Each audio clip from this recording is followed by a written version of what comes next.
Welcome to Angel online platform. आज हम 27th का नीट का जो टेस्ट था उसका हम सॉल्यूशन देखेंगे। यहाँ पे मेरा जो फर्स्ट सवाल है उसमें 0.2 kg ऑब्जेक्ट एट रेस्ट, यानी कि हमें इनिशियल वेलोसिटी जो है वो 0 दी हुई है। फोर्स हमें दिया हुआ है और what will be its velocity after 6 second. हमें यहाँ पे फोर्स है और मास दिया हुआ है, तो इस दोनों वैल्यू से हम निकाल सकते हैं एक्सीलरेशन F/m से, और जो हमें एक्सीलरेशन मिलेगा उसकी हेल्प से हम वेलोसिटी निकाल सकेंगे v is equal to v0, यानी कि इनिशियल वेलोसिटी प्लस at। इसमें इनिशियल वेलोसिटी 0 है, a हमें इस फॉर्मूला से निकालेंगे और टाइम हमें दिया हुआ है 6 सेकंड। तो इससे जो हमें वेलोसिटी मिलेगी वो मिलेगी 9i कैप माइनस 12 जे कैप, यानी कि हमारा जो फर्स्ट ऑप्शन है वो हमारा राइट ऑप्शन है। जो सेकंड सवाल है उसमें है A bullet of mass 0.04 kg moving with a speed of 90 metre पर second enters a heavy wooden block। यहाँ पे हम देखेंगे तो मास है, उसके साथ हमें इनिशियल वेलोसिटी दी हुई है 90 मीटर पर सेकंड, और जब भी ये हेवी वुडन में बुलेट एंटर होगी तो बाद में स्टॉप हो जाती है, तो फाइनल वेलोसिटी है वो 0 है। तो यहाँ पे हम क्या करेंगे कि हमारा जो इक्वेशन है v² minus v0² is equal to 2ax, उसमें हमारी जो इनिशियल वेलोसिटी है वो 90 है, तो 90², और हमें जो x दिया हुआ है वो साइड 60 सेंटीमीटर है, तो 0.6 सेंटीमीटर, और यहाँ से हम जो एक्सीलरेशन है वो हम मेजर कर सकते हैं।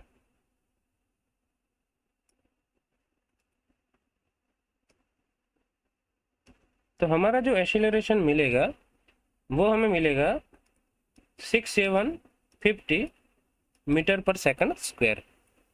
अब हम फोर्स का फॉर्मूला पुट करेंगे F is equal to ma, तो इससे हमें फोर्स मिल जाएगा 270 न्यूटन।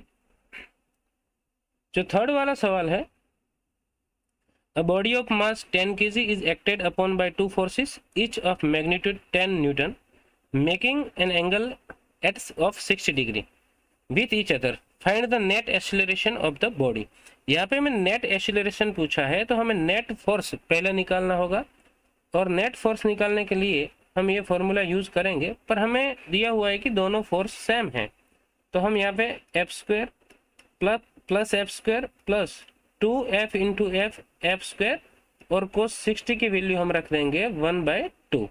तो यहाँ पे हमें जो नेट फोर्स मिलेगा वो मिलेगा हमें √3f, और इससे हम एक्सीलरेशन निकालेंगे a is equal to F/m। f की वैल्यू हमारे पास है 10, और नेट फोर्स होगा 10√3 अपॉन जो मास है वो भी है हमारे पास 10, तो a हो जाएगा √3, यानी कि हमारा कौन सा ऑप्शन होगा, बी ऑप्शन।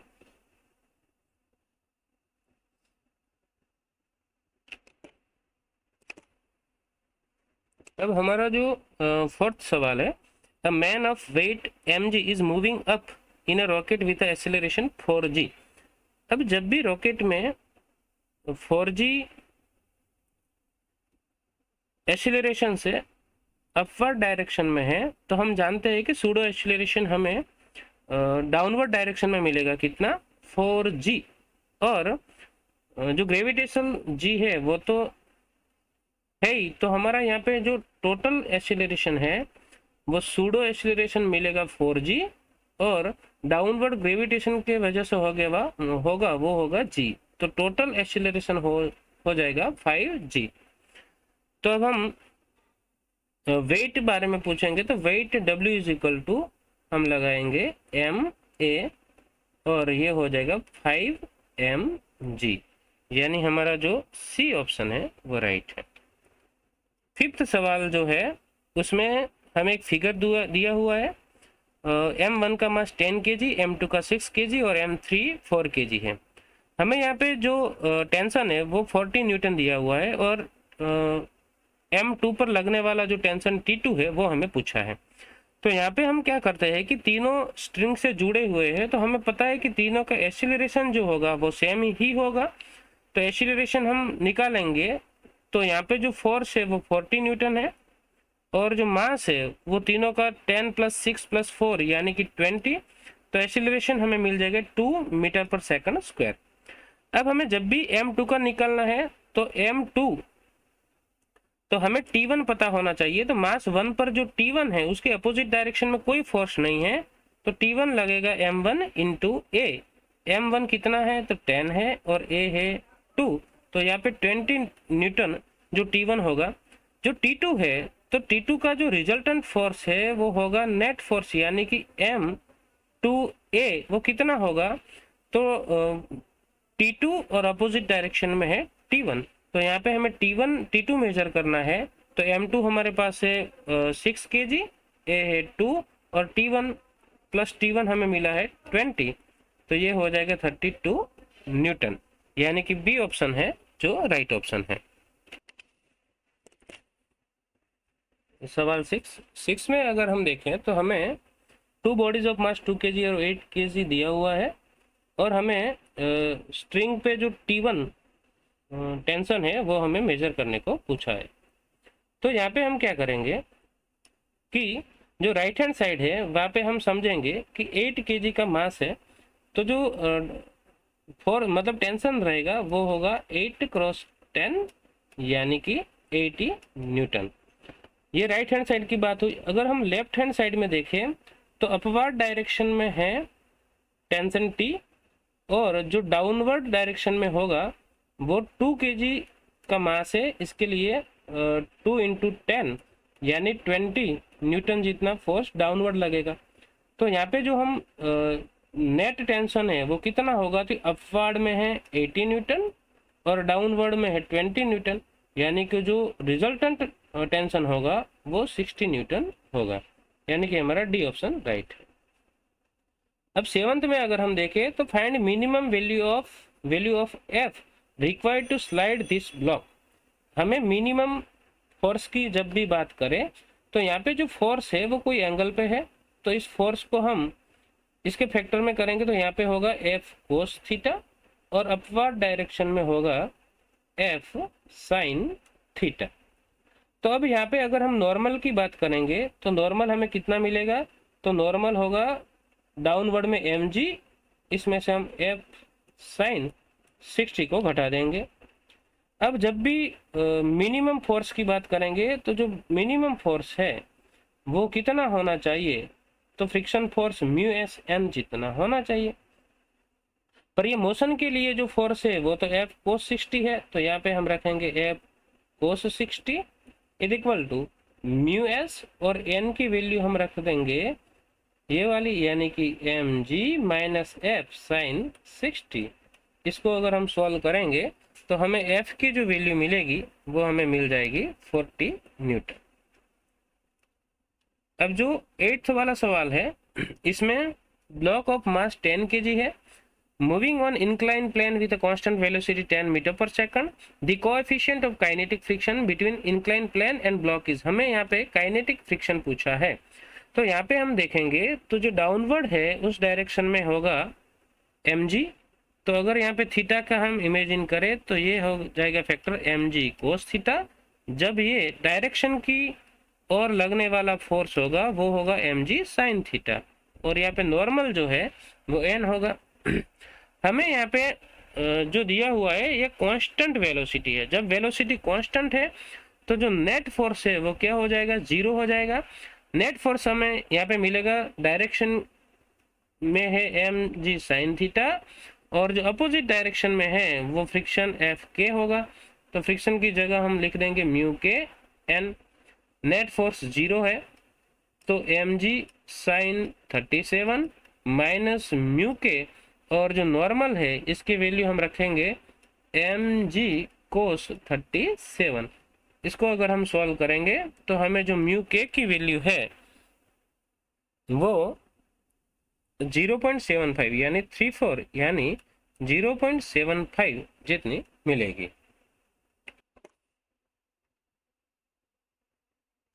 अब हम आगे बात करते हैं तो सवाल 9th, इसमें क्या है कि यहाँ पे हमें friction between the surface is mu तो दिया हुआ है और हमें मेजर क्या करना है। तो यहाँ पे हम देखेंगे तो जो मास है उसकी वजह से डाउनवर्ड में ग्रेविटेशन फोर्स mg लगेगा, और इसको बैलेंस करने के लिए यहाँ पे फ्रिक्शन लगेगा Fs। यहाँ पे हम जो फोर्स लगा रहे हैं दीवार की डायरेक्शन के, तो इसका अपोज करने के लिए यहाँ पे नॉर्मल होगा। तो जो नॉर्मल है वो हमें एक्सटर्नल फोर्स F जितना होगा, और जो mg है वो होगा फ्रिक्शन फोर्स Fs जितना। तो यहाँ पे हम देखेंगे कि mg और Fs है, इसकी वैल्यू है μs, n और n की जगह हम रख दे F। तो हमें जो एक्सटर्नल फोर्स मिलेगा वो मिलेगा mg अपॉन μs। इतना फोर्स लगाएंगे तो ये जो है तो mg अपॉन म्यू। अब सवाल 10th है, इसमें क्या है। तो a car is moving along a straight horizontal road with a speed v0 if the coefficient of friction between the tires and road is mu, the shortest distance in which the car can be stopped। यहाँ पे हमें shortest distance measure करना है जब car stop हो जाए उससे पहले का। यहाँ पे हम देखें तो यहाँ पे कोई external force only friction force ही है। तो यहाँ पे अगर हम नेट फोर्स की बात करें तो यहाँ पे फ्रिक्शन फोर्स ही है μs n, और F नेट यानी कि m है, तो μs n और n की जगह हम क्या रख देंगे mg। तो यहाँ से हमें एक्सीलरेशन मिलेगा μs g, पर एक्सीलरेशन अपोजिट डायरेक्शन में है तो माइनस लिखेंगे। अब हम इक्वेशन रखें डिस्टेंस के लिए, तो v square minus v naught square is equal to 2ax। यहाँ पे हमें जो फाइनल वेलोसिटी है वो 0 है, initial velocity is equal to acceleration की वैल्यू हम रख देंगे माइनस μs g। तो यहाँ से हमें x जो है वो मिलेगा v0 स्क्वायर अपॉन 2μg। ठीक है। अब जो 11th वाला सवाल है उसमें हमें क्या दिया हुआ है, the maximum static friction force is equal to. तो हमें पता है कि जो स्टैटिक फ्रिक्शन फोर्स है वो जो एरिया ऑफ सरफेस है जिस उस पर डिपेंड नहीं करता है। 12th, a body moves a distance of 10 meter along a straight line under the action of 5 Newton force. If work done is 25 joule, then the angle between the force and direction। तो यहाँ पे हमें work दिया हुआ है, force दिया हुआ है और डिस्टेंस है और एंगल के बारे में बोला है। तो वर्क का जो फॉर्मूला है वो है एफ डी कोस थीटा। अगर यहाँ पे हम कोस थीटा लिखे तो ये हो जाएगा डब्ल्यू, डब्ल्यू हमें दिया हुआ है 25 जूल, फोर्स हमें दिया हुआ है 5 न्यूटन और जो डिस्टेंस है वो 10। यहाँ से हमें जो थीटा है वो मिल जाएगा, जो 1/2 की वैल्यू आएगी। तो यहाँ पे हमारा जो थीटा है वो 60 डिग्री हमें मिलेगा। अब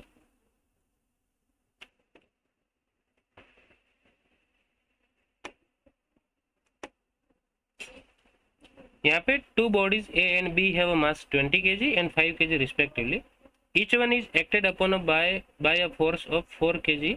If they acquire the same kinetic energy in times TA and TB, then the ratio is TA upon TB क्या होगा। यहाँ पे हमें पता है वर्क एनर्जी थ्योरम की अगर बात करें तो जो वर्क थ्योरम तो हमें पता है W is equal to K। यहाँ पे हम W की जगह एफ टी रखे तो काइनेटिक एनर्जी की बात हम करेंगे।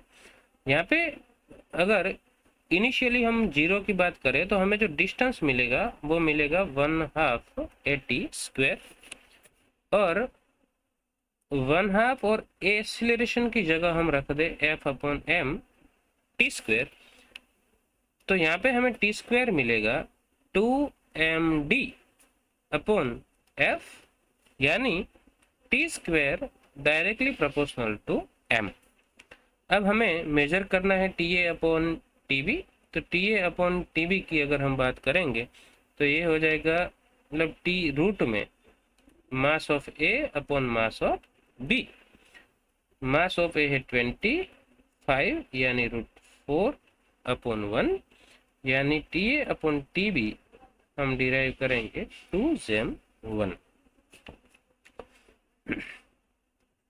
फिर यहाँ पे हमें 14th सवाल की बात करनी है। At a time t0 particle starts moving along the x-axis if its kinetic energy increase uniformly with time t, the net force acting on it must be proportional to। हमें यहाँ पे क्या दिया हुआ है कि जो काइनेटिक एनर्जी है वो टाइम के साथ डायरेक्टली प्रोपोर्शनल है, यानी कि k प्रोपोर्शनल टू t। और फोर्स के बारे में हमें पूछा है, तो अगर k की जगह हम लिख दे 1/2 mv² प्रोपोर्शनल टू t, तो यहाँ पे m कांस्टेंट है, तो हम बात कर सकते हैं कि जो वेलोसिटी है वो √t के प्रोपोर्शनल होगी। हमें फोर्स चाहिए, फोर्स के लिए एक्सीलरेशन चाहिए, तो एक्सीलरेशन के लिए हम क्या करेंगे, डेरिवेशन करेंगे, और जब भी डेरिवेशन करेगा तो इसका डेरिवेशन मिलेगा हमें 1। तो यहाँ पे a जो है वो proportional to 1/√t, then force proportional to a, so F also proportional to 1/√t। ठीक है। अब when a spring is extended by 20 centimeter, energy stored is 100 joule. When extended by further 2 centimeter, the energy increase by, यहाँ पे पहले 2 centimetre था, बाद में extend करने की बात है 2 सेंटीमीटर। तो हमें पता है कि जो पोटेंशियल एनर्जी है उसका इक्वेशन है 1/2 kx²। It means u directly proportional to x²। यही फॉर्मूले का अगर हम यूज करें तो u2/u1 हम लिखे तो यहाँ पे हो जाएगा x2/x1 का स्क्वायर। इससे हमें जो u1 हमें दिया हुआ है 100 जूल, इससे हमें जो मिलेगा फॉर्मूला वो मिलेगा 4/2 स्क्वायर, यानी कि u2 हमें मिलेगा 4 × 100 यानी 400 जूल। तो एनर्जी कितनी इंक्रीज हुई, तो एनर्जी इंक्रीज होगी, पहले 100 थी अब 400 है, तो 300 जूल जितनी एनर्जी इंक्रीज हुई होगी।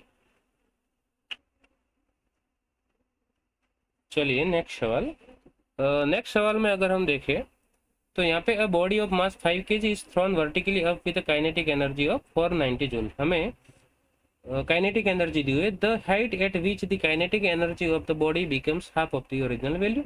जब भी कोई पार्टिकल अपवर्ड जाता है तो अपवर्ड डायरेक्शन में क्या होगा कि उसकी काइनेटिक एनर्जी कम होगी और जो पोटेंशियल एनर्जी है वो बढ़ती जाएगी। तो यहाँ पे जितनी पोटेंशियल एनर्जी गेन की होगी उतनी ही काइनेटिक एनर्जी लॉस की होगी। तो यहाँ पे पोटेंशियल एनर्जी में हम h को लिखे तो यहाँ पे कितनी एनर्जी, तो यहाँ पे हाफ हो गई, तो 490/½ कर देंगे और mg की वैल्यू हम रखेंगे तो हमें यहाँ पे हाइट मिल जाएगी जो हमें मिलेगी 5 मीटर। नेक्स्ट है two spring of spring constant 1500 और 3000 respectively are stretched with the same force. They will have potential energy in the ratio. Potential energy का इक्वेशन है 1/2 kx², पर यहाँ पे हमें बोला है सेम फोर्स, तो फोर्स है प्लांक कांस्टेंट वाला, मतलब F = kx। तो यहाँ पे हम k की मतलब x की जगह हम रख देंगे F/k। तो ये u का इक्वेशन हमें मिलेगा 1/2 k और F/k का स्क्वायर।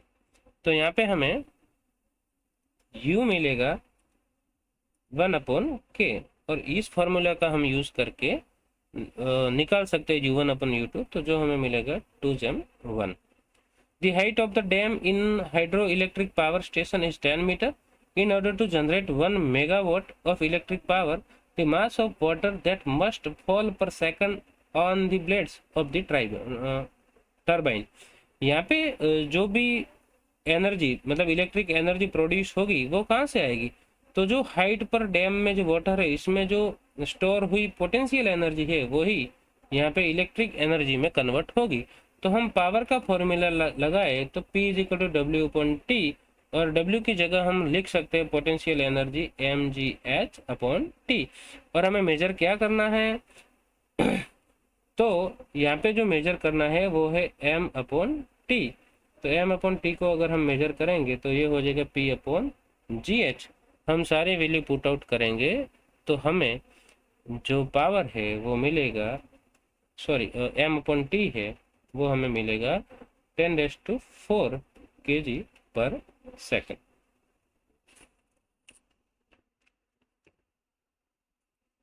नेक्स्ट सवाल, a force overline F 2i cap 4j cap Newton displace the body by overline's displacement meter in 2 second, power generated will be।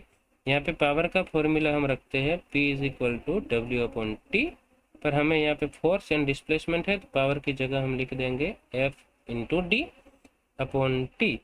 सारी वैल्यू अगर हम रख देंगे तो हमें पावर यहाँ पे मिल जाएगा 13 वाट। नेक्स्ट सवाल है, if the heart pump 1 cc of blood in 1 second under a pressure 20,000 Nm/m², the power of heart is. यहाँ पे हमें पावर चाहिए तो पावर के लिए वर्क अपॉन टाइम चाहिए, तो वर्क कितना होगा, तो by gas theorem P × ΔV वाला फॉर्मूला था, इसमें प्रेशर इंटू वॉल्यूम हम करेंगे तो 20,000 और वॉल्यूम हो जाएगा 10⁻⁶। यहाँ पे हम 1 cc दिया हुआ है, 1 cc यानी 10⁻⁶ मीटर क्यूब। यहाँ से हमें वर्क मिल जाएगा 0.02 जूल, और हम ये पावर = W/T करेंगे तो उसमें हमें मिल जाएगा power 0.02 watt. A rod of mass m and length L is made to stand at an angle of 60 degree with the vertical potential energy of the rod in this position is।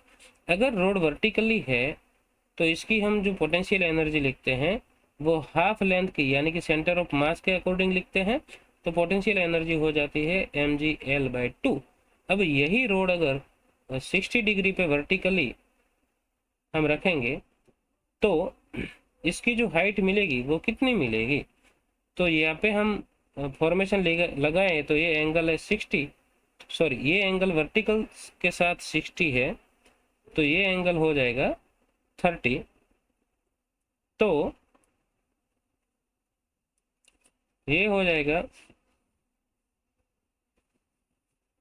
हमें height चाहिए तो height के लिए अगर हम लगाएंगे तो mgL/2 तो रहेगा, और एंगल के साथ हम लेंगे तो ये रखेंगे sin 30, तो उससे हम sin 30 की वैल्यू 1/2 रखेंगे तो हमें मिल जाएगा mgL/4।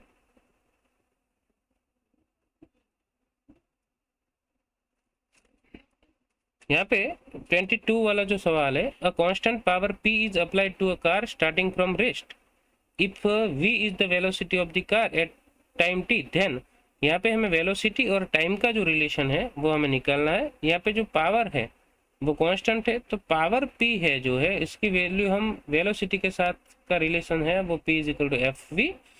f की जगह अगर हम रख देंगे ma × v, फिर हम जो एक्सीलरेशन है इसकी जगह हम लिख सकते हैं dv/dt, तो p × dt = mv/dv। दोनों साइड अगर हम इंटीग्रेशन करेंगे तो हमें जो लास्ट फॉर्मूला जो मिलेगा वो हमें मिलेगा v = 1/√t। 23 the work function of metal is 3.3 × 10⁻12। अर्ग में दिया हुआ है the maximum wavelength of photons required to emit electrons from metal surface will be. तो यहाँ पे हमें वर्क फंक्शन दिया हुआ है और द मैक्सिमम वेवलेंथ हमें मेजर करनी है फोटोन की जिससे इलेक्ट्रॉन इमिशन हो। तो यहाँ पे वर्क फंक्शन दिया हुआ है तो हम φ0 = लिखेंगे hc/λmax, और यहाँ पे हम लैम्बडा मैक्स को बना के सारी वैल्यू पुट आउट करेंगे तो लैम्बडा हमें मिल जाएगा 6000 एंगस्ट्रॉम।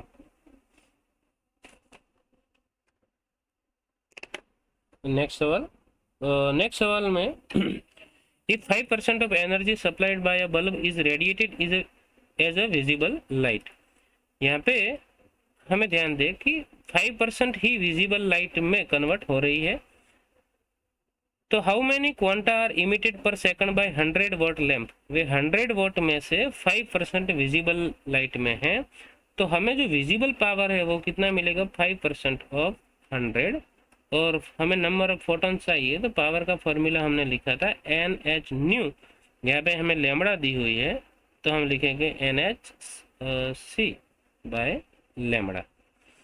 यहाँ पे 5% हम निकालेंगे तो 500 बाय 100 और ये सारी वैल्यू हम रखेंगे तो हमें n मिल जाएगा और n की वैल्यू हमें मिलेगी 1.4 क्रॉस 10⁻⁹। क्या करना है हमें, n सारी h c और लेमड़ा की वैल्यू भी दी हुई है और पावर जो है वो 100 का 5% ही लेना है क्योंकि विजिबल में 5% ही कन्वर्ट हो रहा है। 25 when a point source of light is kept at a distance of 1 meter from photoelectric cell, then the value of stopping potential is 4 volt. If it is kept at a distance of 4 meter, then stopping potential will be।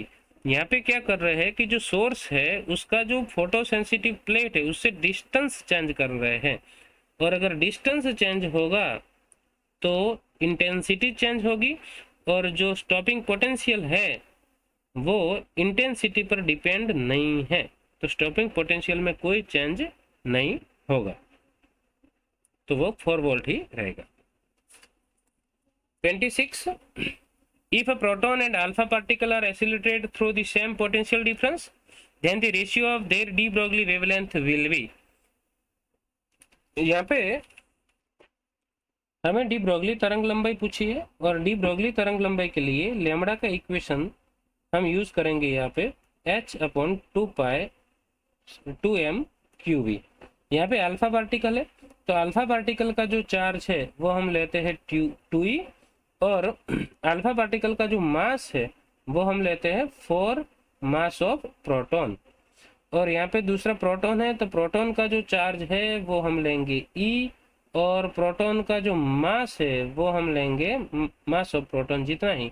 ये value अगर हम put out करेंगे lambda inversely proportional to m/q तो हमें यहाँ पे जो answer मिलेगा वो √8 का मिलेगा। 27 when the light of frequency when the light of frequency 2V0 where V0 is a threshold frequency is incident on a metal plate, the maximum velocity of electron emitted is V2 when the frequency of the incident radiation is increased to 5V0, the maximum velocity of electron emitted from the same plate is V2, the ratio of V1 and V2। तो यहाँ पे हमें क्या करना है, तो velocity की दी हुई है तो हम आइंस्टाइन इक्वेशन का यूज करेंगे कि max is equal to h nu minus φ0। तो यहाँ पे हमें थ्रेशोल्ड फ्रीक्वेंसी के अकॉर्डिंग बात की हुई है और मैक्सिमम वेलोसिटी तो ये दी हुई वैल्यू हम रखेंगे तो जब v2v0 अप्लाई करते हैं तब वेलोसिटी कितनी है v maximum velocity of electron emitted is v2 है ना। तो v1 और v2 का जब भी हम ये रिलेशन निकालेंगे तो यहाँ पे हम 2v0 अप्लाई कर रहे हैं तो पहला इक्वेशन हमें मिल जाएगा 2h v0 में से h v0 कटेंगे, ठीक है, और दूसरी बार हम 1/2 m v2² वेलोसिटी हो जाएगी, तब इंसिडेंट जो फ्रीक्वेंसी है वो 5 है तो 5h न्यू0 माइनस h न्यू0 करेंगे तो यहाँ पे मिलेगा 4h न्यू0। यहाँ से h न्यू0 की वैल्यू हम 1/2 m v1² यहाँ पे पुट कर देंगे तो यहाँ पे हमें जो वेलोसिटी का रेशियो मिलेगा वो 1/2 मिलेगा। A monochromatic point source of light is placed at a distance d from metal surface. Photoelectrons are ejected at a rate n, kinetic energy being k. If the source is brought nearly to distance d/4, the rate and kinetic energy of photon electron becomes nearly। यहाँ पे जो kinetic energy है वो distance पे depend नहीं है तो kinetic energy में कोई चेंज नहीं आएगा, पर rate of photo electron emission है उसमें चेंज आएगा क्योंकि वो इंटेंसिटी पे डिपेंड करता है। तो इंटेंसिटी का जो फॉर्मूला है वो डिस्टेंस के स्क्वायर का इनवर्सली प्रोपोर्शनल है। तो यहाँ पे हम डिस्टेंस कर देते हैं d/4 तो जो इंटेंसिटी है वो कितनी हो जाएगी 1 और d बाय 4 करेंगे तो d स्क्वायर और बाय 4 का स्क्वायर यानी 16 अपवर्ड हो जाएगा। तो जो इंटेंसिटी है वो इनिशियल इंटेंसिटी थी इसकी 16 गुना, नई इंटेंसिटी इनिशियल इंटेंसिटी से 16 गुना ज़्यादा है। तो रेट ऑफ जो इलेक्ट्रॉन इमिशन है वो भी 16 टाइम बढ़ जाएगा। तो फर्स्ट n था तो अब रेट कितना हो जाएगा 16n, और काइनेटिक एनर्जी में कोई चेंज नहीं होगा। तो यहाँ पे हमारा जो बी ऑप्शन है वो राइट ऑप्शन बनेगा। 29. A photoelectric cell is illuminated by a small point source distance 1 meter from it.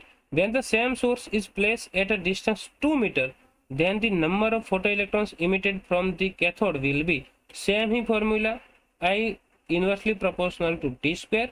यहाँ पे डिस्टेंस 1 मीटर से कितना किया है 2 मीटर, यानी डिस्टेंस 2 गुना है, यानी इंटेंसिटी क्या हो जाएगी कम, कितनी, तो यहाँ पे हम 2d रखेंगे तो ये हो जाएगा 4d स्क्वायर, यानी इंटेंसिटी फोर्थ जितनी कम हो रही है तो इमिशन ऑफ इलेक्ट्रॉन भी 1/4 हो जाएगा।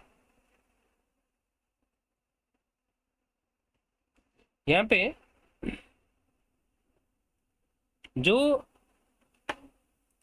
The increase in the energy of an electron for changing its de Broglie wavelength from 1 angstrom to 0.5 angstrom will be. यहाँ पे हमें जो वेवलेंथ है 1 एंगस्ट्रॉम से 0.5 करनी है, तो इसके लिए एनर्जी कितनी इंक्रीज करनी पड़ेगी।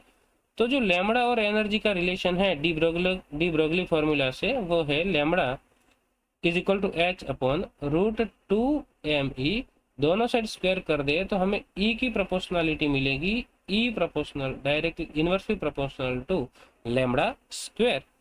और यही इक्वेशन अगर हम दोनों कंडीशन के लिए मतलब कि 1 एंगस्ट्रॉम और 0.5 एंगस्ट्रॉम के लिए पुट आउट करेंगे तो हमें यहाँ पे E1/E2 का एक रेशियो मिलेगा, जो मिलेगा हमें 4j1 का।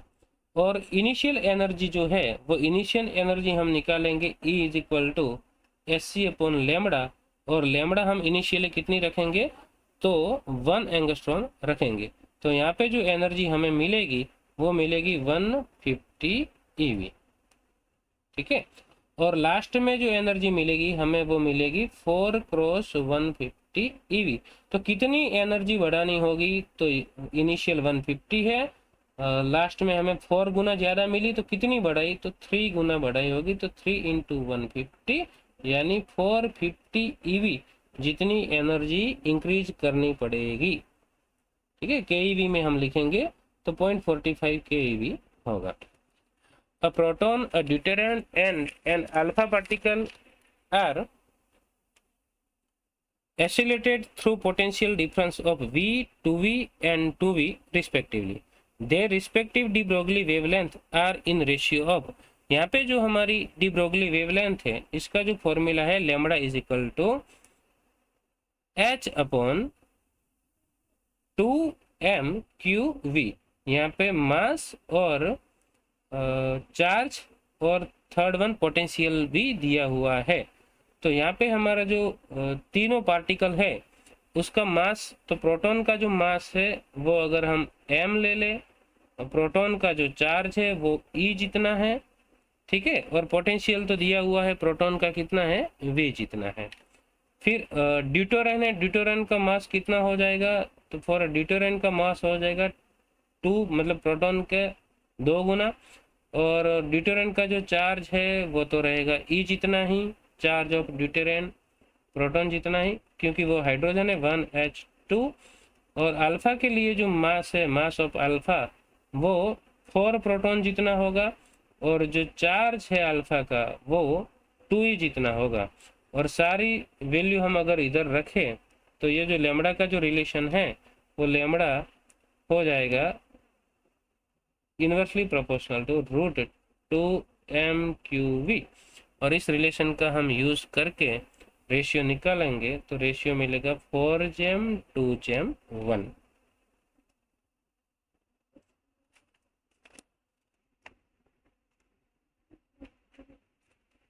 नेक्स्ट सवाल, a material particle with a rest mass m0 is moving with a velocity of light c then the wavelength of the de Broglie wave associated with it. तो यहाँ पे हमें जो मटेरियल है, पार्टिकल जो दिया हुआ है, उसका रेस्ट मास हमारे पास है एम नॉट और उसकी वेलोसिटी है लाइट जी की। तो रेस्ट मास वाला अगर हम फॉर्मूला लगाए, M is equal to M naught root 1-v² / c²। यहाँ पे जो वेलोसिटी है वो c जितनी है, तो जो मास हमें मिलेगा वो m0 और v और c सेम रखे तो 1 - 1 हो जाएगा 0, यानी मास हमें मिल जाएगा इनफाइनाइट। तो जो लेमड़ा है, तो लेमड़ा का फॉर्मूला h/mv और मास इनफाइनाइट रखेंगे तो लेमड़ा मिल जाएगी 0। The threshold frequency for metal is 10⁻15 Hz when light of wavelength 4000 angstrom is made incident on it then। तो यहाँ पे जो थ्रेशोल्ड फ्रीक्वेंसी है 10⁻15 है और इंसिडेंट हमें वेवलेंथ दी हुई है। तो अगर इंसिडेंट फ्रीक्वेंसी हम मेजर करें तो इससे इंसिडेंट जो फ्रीक्वेंसी न्यू है वो कितनी मिलेगी हमें, तो न्यू और लेमड़ा का हमें रिलेशन पता होना चाहिए। तो न्यू इज इक्वल टू c/लेमड़ा, और इस फॉर्मूला से अगर हम न्यू निकालेंगे अप्लाइड फ्रीक्वेंसी तो वो हमें मिल जाएगी 0.75 क्रॉस 10⁻15 हर्ट्ज, यानी कि जो थ्रेशोल्ड फ्रीक्वेंसी है वो 10⁻15, यानी कि यहाँ से ये मतलब कि कम वैल्यू है, इसलिए यहाँ पे इलेक्ट्रॉन इमिशन यानी कि फोटो इलेक्ट्रिक इमिशन नहीं होगा। The radius of first orbit of hydrogen atom is 0.53 angstrom. The radius of its fourth orbit will be, यहाँ पे हाइड्रोजन है तो जो रेडियस का फॉर्मूला है वो है 0.53 एंगस्ट्रॉम इंटू n²। ठीक है, तो यहाँ पे हमें फोर्थ ऑर्बिट का रेडियस निकालना है, तो 0.53 क्रॉस n की जगह 4 लिखेंगे तो 16 हो जाएगा, जिसके हमें आंसर मिलेगा 4.48 angstrom। 35 2 electrons in an atom are moving in orbit of radii r and 9r respectively, the ratio of their frequency will be। यहाँ पे हमें फ्रीक्वेंसी का रेशियो पूछा है, तो हमें फ्रीक्वेंसी और रेडियस का कोई रिलेशन पता होना चाहिए। तो यहाँ पे हम जानते हैं कि जो रेडिएशन है वो क्वांटम नंबर n² के डायरेक्टली प्रोपोर्शनल है। तो अगर n की बात करेंगे तो n जो है ये रूट ऑफ रेडियस के प्रोपोर्शनल होगा। हमने एक्सरसाइज नंबर 6 में जो टाइम पीरियड है इसका रिलेशन निकाला था t directly proportional to n³। तो जो फ्रीक्वेंसी है वो टाइम पीरियड के इनवर्सली प्रोपोर्शनल होगा, तो 1/n³, और फ्रीक्वेंसी और n³ है तो हम n की जगह √r लिख दे तो √r का क्यूब, यानी frequency inversely proportional to r और रूट है 1/2, यानी कि ये हो जाएगा 3/2। ये रिलेशन का अगर आप यूज करोगे तो आपको आंसर मिल जाएगा 27 Gem 1।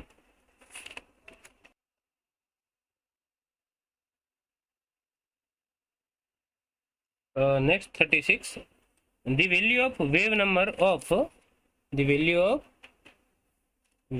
number of spectral line of Balmer series if the transition takes place from the fifth orbit of hydrogen atom will be। तो यहाँ पे बामर दिया हुआ है, यानी कि n जो इनिशियल मतलब फाइनल होगा वो 2 होगा, और n इनिशियल जो दिया हुआ है वो फिफ्थ ऑर्बिट है, यानी कि 5 होगा। यहाँ पे हमें वेव नंबर पूछा है, और वेव नंबर यानी कि 1/λ, तो 1/λ का फॉर्मूला होगा r। बामर है तो 1/2² माइनस फिफ्थ से ट्रांजिशन हो रहा है, तो यहाँ पे हमें 1/λ ही मेजर करना है, तो सारी वैल्यू रख के हम कैलकुलेट करेंगे तो हमें 1/λ वेव नंबर मिल जाएगा this one. The energy required to excite an electron from n is equal to 2 to n is equal to 3 energy state is 47.2 eV। ये देख के ही हमें लगता है कि 2 से 3 में जाने के लिए 47.2 eV, यानी कि हाइड्रोजन की बात नहीं हो रही है। The atomic number of the nucleus around which the atomic number हमें मेजर करना है, electron is revolving will be approximately. तो यहाँ पे हमें एनर्जी दी हुई है, तो एनर्जी वाला अगर हम फॉर्मूला रखें तो En का फॉर्मूला हमें पता है -30.6 बाय एन स्क्वायर, पर अब जेड की बात आए तो हम जेड स्क्वायर रखना पड़ेगा। तो यहाँ पे हमें चेंज इन एनर्जी दी हुई है डेल्टा ई, तो हम डेल्टा ई का फॉर्मूला रखेंगे, तो -30.6 जेड स्क्वायर तो कॉमन रहेगा, तो -13.6 जेड स्क्वायर कॉमन, और अंदर जो रहेगा वो इनिशियल, तो इनिशियल जो होगा वो 2 से 3 हो रहा है, तो ये 2 का स्क्वायर -1/3 का स्क्वायर, और डेल्टा ई की वैल्यू है 47.2 ईवी। ये सारी वैल्यू रख के अगर हम जेड को मेजर करेंगे तो जेड स्क्वायर मिलेगा नियरेस्ट टू 25, और जेड की वैल्यू हमें मिल जाएगी 5। The ionization energy of the electron in the hydrogen atom in its ground state is 13.6 eV. The atoms are excited to higher energy levels to emit radiation of 6 wavelengths. Maximum wavelength of emitted radiation corresponds to the transition between. अब यहाँ पे हमें अलग अलग transition दिए हुए हैं, हमें पता है कि यहाँ पे हमें मैक्सिमम वेवलेंथ पूछी है, तो जो वेवलेंथ है वो एनर्जी का इन्वर्सली प्रोपोर्शनल है। तो जिस ट्रांजिशन में मिनिमम एनर्जी रिमूव होती होगी उस ट्रांजिशन में लेमड़ा मैक्सिमम होगा। तो n3 और 2, 2 और 1, 3 और 1, तो सबसे हमें पता है कि जैसे जैसे n इंक्रीज होता है तो एनर्जी डिफरेंस डिक्रीज होता है, तो ये हाई एनर्जी स्टेट वाले ऑप्शन डी है, तो इसमें एनर्जी कम होगी, तो रेडिएट लेमड़ा है वो मैक्सिमम होगी।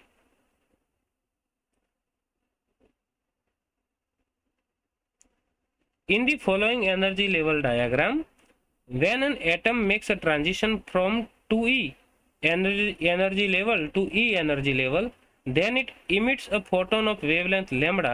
The wavelength corresponding to transition from 4E/3 energy level to E energy level will be. तो हमें यहाँ पे लैम्बडा मेजर करना है। तो यहाँ पे हमें पता है कि जो फर्स्ट केस है इसमें ट्रांजिशन में 2E से एनर्जी E हो रही है, ठीक है। तो डेल्टा E अगर हम मेजर करें तो 2E से E यानी डेल्टा E हमें कितना मिल जाएगा E, और E प्रोपोर्शनल टू hc/लैम्बडा यानी E प्रोपोर्शनल टू 1/लैम्बडा। अब हम डेल्टा E मतलब डेल्टा E2 मेजर करें तो डेल्टा E1 हमें E मिला, डेल्टा E, तो डेल्टा E में 4E/3 एनर्जी लेवल से कहाँ आ रहा है E पे, तो ये दूसरा वाला हमें मिल जाएगा, वो मिल जाएगा 4E में से 3 मतलब कि E/3 डिफरेंट मिलेगा। अब हम लेमड़ा डैश बाय लेमड़ा करें तो इन्वर्सली प्रोपोर्शनल होगा, तो delta E2 by delta E1 यानी कि डेल्टा E1 कितना मिला था हमें E जितना, और डेल्टा E2 कितना मिला है E/3, तो E से E कैंसिल होगा, तो लेमड़ा डैश जो है वो 3 लेमड़ा जितना हमें मिलेगा।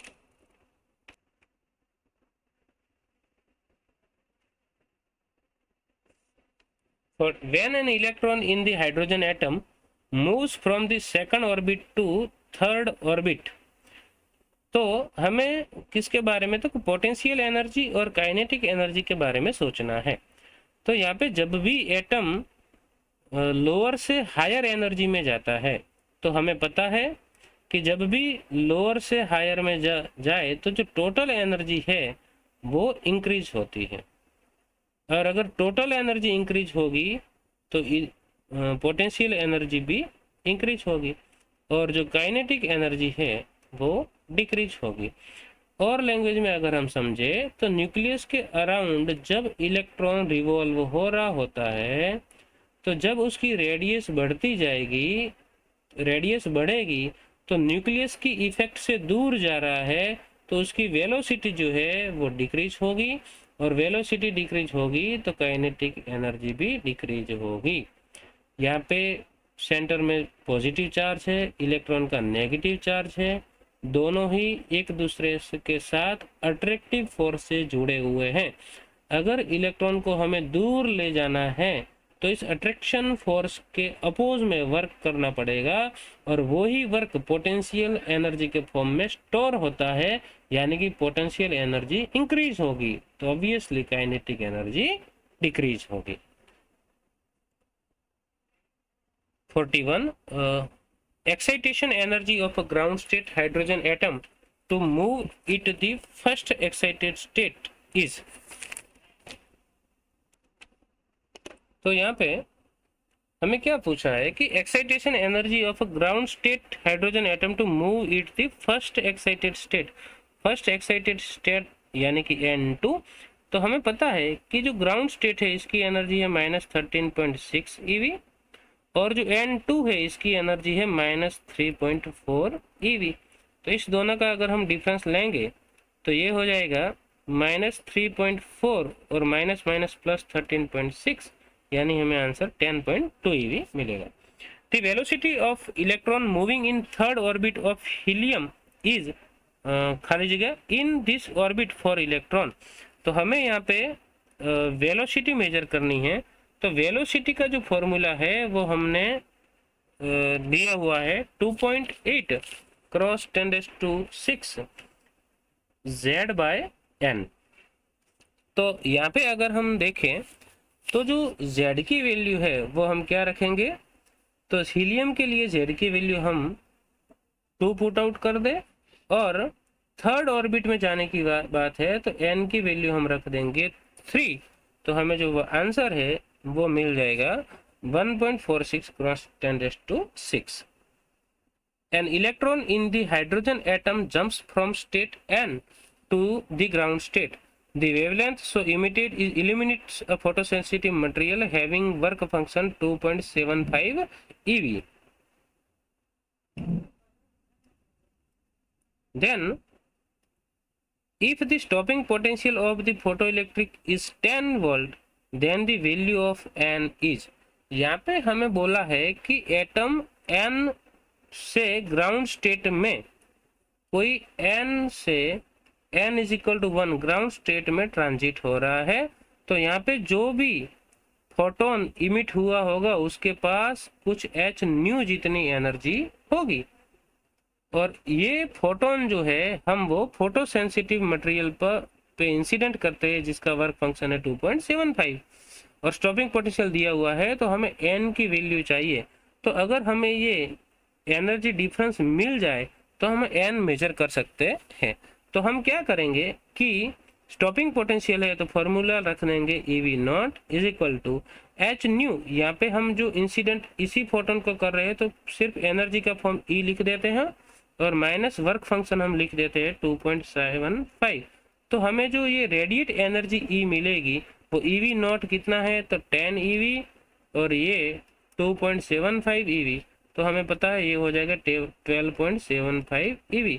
इससे हम एक एजम्पशन भी लगा सकते हैं कि इतना एनर्जी डिफरेंस कहाँ मिलता है। तो हमें पता है फॉर्मूला से अगर हम करना चाहे तो हम लिख देंगे फॉर्मूला डेल्टा E वाला। Delta E is equal to E N state से ग्राउंड स्टेट का जो डेल्टा E हमें मिला है वो है 12.75। En की जगह हम लिख देंगे -13.6 अपॉन n स्क्वायर और ग्राउंड स्टेट की तो हम जानते ही है 30.6 12.75। इसको अगर हम सॉल्व करेंगे तो n की वैल्यू हमें मिल जाएगी 2। 44 The ionization energy of hydrogen atom is 13.6 eV. The ionization energy of helium atom will be। तो हमें हीलियम के लिए आयोनाइजेशन एनर्जी चाहिए तो आयोनाइजेशन एनर्जी का इक्वेशन है -13.6 Z²/n²।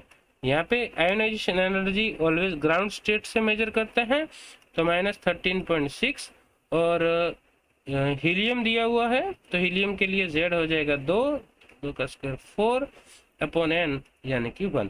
तो यहाँ पे हम कैलकुलेट करेंगे तो हमें ये आंसर मिल जाएगा।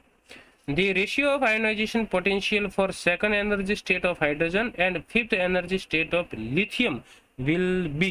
तो यहाँ पे हमें रेशियो पूछा है आयोनाइजेशन पोटेंशियल का और किसके किसके तो हाइड्रोजन, और हाइड्रोजन का है वो सेकंड एनर्जी स्टेट, और लिथियम है उसका फिफ्थ एनर्जी स्टेट। तो हमें पोटेंशियल जो है वो आयोनाइजेशन एनर्जी के अकॉर्डिंग ही बात करें तो ई चले छे, मतलब E proportional to Z square upon n square है। तो इस इतनी एनर्जी देने के लिए कितना पोटेंशियल देना पड़ेगा, तो वी भी Z square upon n square ही होगा। अब हम बात करेंगे हाइड्रोजन के लिए और लिथियम के लिए।